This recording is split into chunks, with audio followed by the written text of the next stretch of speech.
With nearly 6 decades of investment banking experience in the Philippines, First Metro Investment Corporation knows exactly how to navigate unexpected events, including the COVID-19 pandemic of the past couple of years.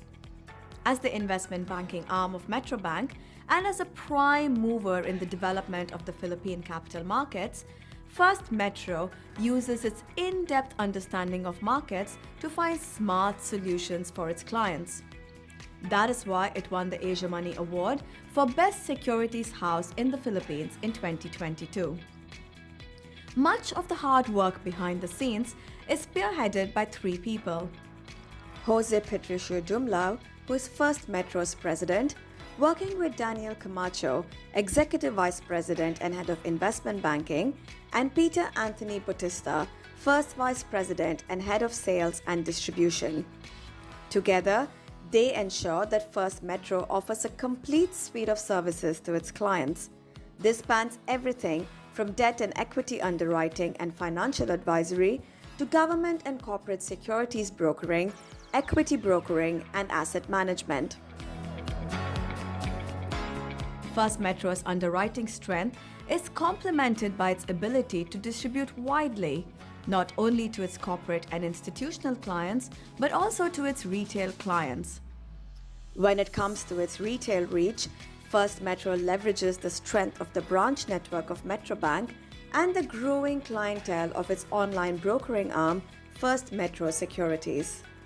This means that across primary ECM and DCM, First Metro worked on some marquee deals in the past year, giving it a market share of 87% of all capital markets transactions in 2021. But that wasn't all. The firm also ensured its clients and the investing public were informed about key market developments amid the pandemic. It did these through investment literacy webinars and market briefings, both of which got a solid response from clients. First Metro is not staying still. It is always keeping an eye on finding new business opportunities and enhancing its existing capabilities across products. All these factors ensure that First Metro remains a front runner in the Philippine investment banking industry.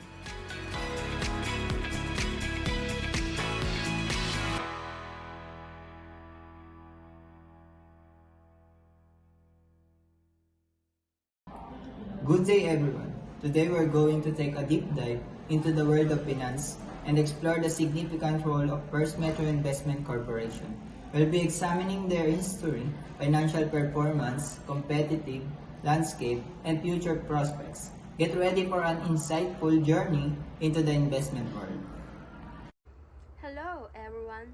Today we are excited to share with you insight about First Metro Investment Company, a leading investment firm in the Philippines and the key subsidiary of the Metrobank Group. Before we start, I would like to introduce myself. My name is Erich P. Luciano, and with me here are Conihar Kenyon Mark, Infornon Isaac, Lumasak Jomar, Rojas Sarina Leona, and Tobilio Paul Asi. Thank you for your attention, and I'm excited to explore the possibilities with First Metro Investment Company. The objective of this presentation is to review the historical background of First Metro Investment Corporation and identify its ownership structure and current board of directors. Also, review its product and services. And lastly, review its effect on the Philippines financial system and economy. And next, investment company definition. Assist in raising capital through underwriting, act as the client agent in securities issuance, provide merger and acquisition services, facilitates the trading of securities, manage assets for individual and organization, engage in derivative trading activities. Company background. First Metro Investment Corporation was established in 1964, marking in beginning its long-standing presence in financial sector. Over the decade, it's grown into the permanent player in the investment banking industry in the Philippines. The company is owned by Metropolitan Bank and Trust Company, one of the largest and most prospective bank in the Philippines.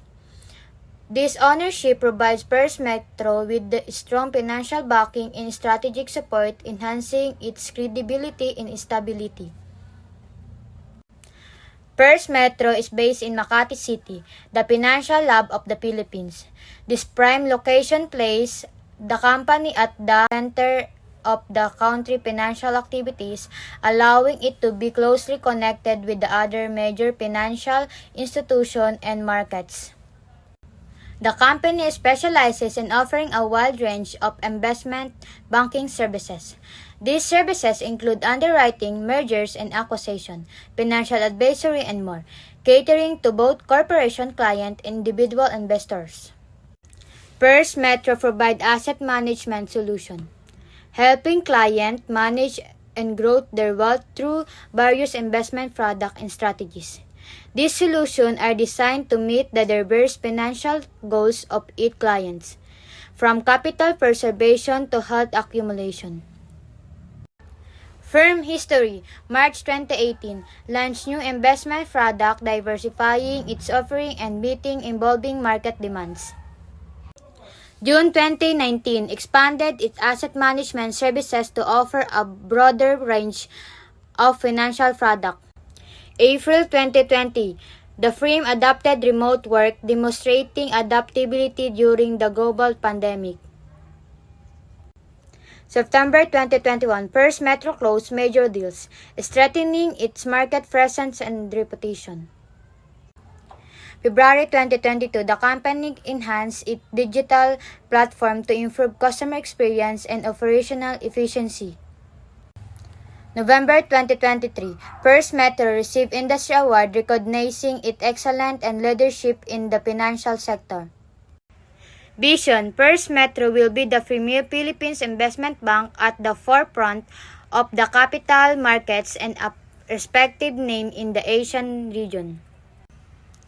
Mission: as a primary mover in the Philippines capital markets, we provide innovative financial solutions that enables our stakeholders to achieve economic prosperity and social well-being. Ownership structure: 99.3% owned by First Metro Investment Corporation indicates centralized control. 0.7% owned by other stakeholders, reflecting minimal external ownership. And here's the other current board of directors of Metrobank, starting their president, Jose Patricio A. Dumlao, Chairman, Mary Mylene A. Cabaras, Vice Chairman, Fabian S. D. Director, Martin Q. D. Buncho. And other director, Christopher Hector L. Reyes, Director Jose Pacifico E. Marcelo, Director Joshua E. Naing, and Independent Director Benedicto Jose R. Arcinas.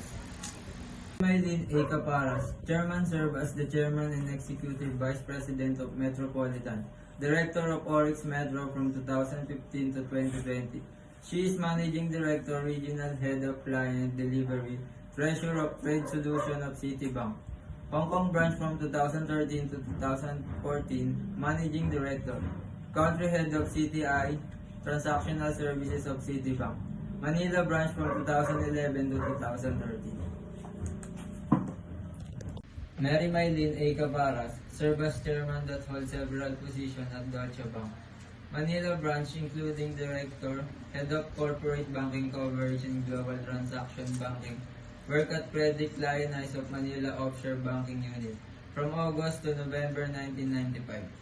Joined City Trust Banking Corporation, Union Bank of the Philippines, Commercial International Bank, and Insular Bank of Asia and America. Holds a degree in Business Management Honors Program from Ateneo de Manila University. Jose Patricio A. Dumlao, President and Director at First Metro Bank Investment Corporation since January 2021. Investment Banking Officer at Anchor Capital and Investment Corporation. Head of Investment Banking at Corporate Investment Philippines Incorporation. Chief Operating Officer and Head of Equity Sales, Philippine Asian Equity Securities Incorporation. Country Manager at DNB, Baribas Manila Offshore Branch. Bachelor degree in Management Engineering from Ateneo de Manila University. At Metrobank, we're committed to providing a range of high-quality banking products and services designed to meet your financial needs. Here's an overview of what we offer. First is First Metrosec Pro, a trading platform for investors in the Philippine stock market, offering a consolidated portfolio view, multiple watch lists, and a pro-inspired interface. Prioritize convenience and accessibility, making account application accessible to all at any time. Provides advanced features such as conditional orders to cater to active traders. Also, we offer the mobile trading app for Philippine stocks, mutual funds, and UITF. Offer a fast, convenient, and advanced trading experience with features inspired by First Metrosec Pro platform, including a consolidated portfolio view. Provides complete company information, real-time market activity, and margin trading support. Whether you're looking to manage your personal finances, grow your business, or plan for the future, we're here to support you with innovative solutions and exceptional service like online stock trading. Invest in the Philippine stock market fully online through First Metrosec web-based trading platform or mobile app, and First Metrosec Pro designed for active traders with features previously online accessible to industry professionals, requiring a minimum monthly trading volume of 100,000 or a mutual fund or stock portfolio of 200,000. Aside on that, we offered also FundSmart, offers a convenient online platform for buying and redeeming mutual funds and UITF, with no additional documents needed, front-end fees, or sales charges. Other services, access to top-tier investing and trading insight to help make informed investment decisions. First Metrosec is the market maker and authorized participant of the First Metro Philippine Equity Exchange for Traded Fund, the country first and only ETF. At Metrobank, our commitment to providing comprehensive financial solutions extends beyond traditional banking services. Our investment company plays a crucial role in enhancing the range of services we offer to meet the diverse needs of our clients. It plays a vital role in economic development, prime mover in Philippine capital markets development, driver of inclusive growth in the country, helps private companies and government partners, raises funds to power their growth, and giving benefits the larger economy in the process. Metrobank, officially known as Metropolitan Bank and Trust Company, is one of the largest and most established banking institutions in the Philippines.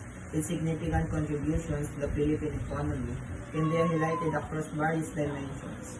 Act as the lead underwriter for corporate bonds, facilitates growth in equity and debt markets, provides valuable economic research and market insights, offers merger and acquisition, advisory services.